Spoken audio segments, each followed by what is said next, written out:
Korea has a long history of public protests. The ability of its people to effectively publicly protest is largely responsible for the reason that Korea today is a democratic republic. It's not perfect, but compared to 40 years ago in this country, there's free speech, there's freedom of the press, politicians are held to some kind of accountability, and things continually improve with regard to justice. Whereas in the US, not quite the same trajectory. The United States was founded by a bunch of radical colonists who overcame the tyranny of the British government through the use of force, with weapons, with guns. And Americans have clung to their gun rights for the purpose not explicitly stated anywhere in the Constitution, but mostly due to propaganda by founders like James Madison, that the US needs its gun rights so that the people can defend themselves from future tyranny. Meanwhile, in the 1980s, when Korea was under a dictatorship, and I'm talking about South Korea, not North Korea, the people, who were largely unarmed in the face of the military, used public protests to overcome tyranny. The will of the people is what established the free republic in the face of tyranny. Out of this came democratically held elections. Thus, Korea is great proof that you don't need an armed populace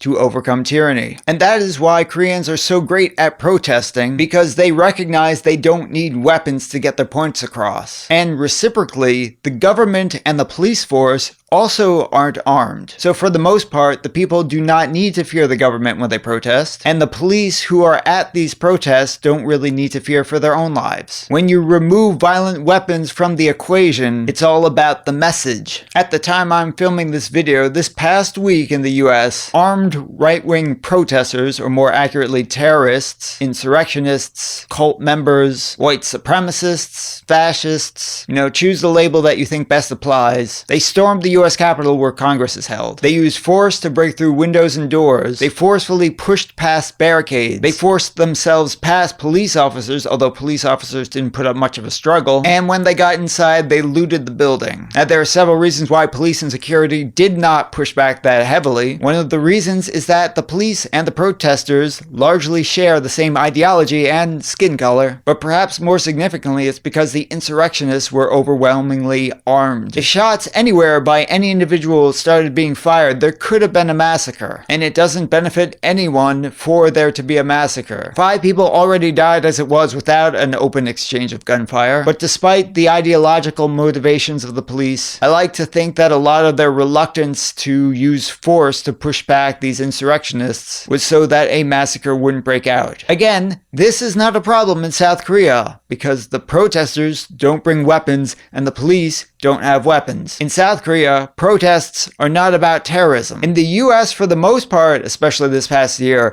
protests have not been about terrorism. Studies find that the Black Lives Matter protests were 97.8% peaceful. And in the few that weren't, the violence was largely instigated by the police. And the violence was largely one-sided because people who are concerned about protesting to get their message across don't bring weapons to a protest. Keep in mind, 4 years ago, the South Korean people forced out President Park Geun-hye. They didn't raid the Blue House or the Congress building. They protested so effectively and consistently with so many people, but the politicians had no choice but to act and impeach the president. And then they convicted her, which removed her from office. As we speak, she is still in prison. And so is the previous corrupt president. Again, this was not done with the use of weapons, nor did it require any. After so many months of effective Black Lives Matter protesting, right-wing fascists thought, oh, we can protest too, but on behalf of the state. Keep in mind, there's a very big difference between people organizing by themselves and protesting for their own ideals, and people protesting on behalf of government officials, specifically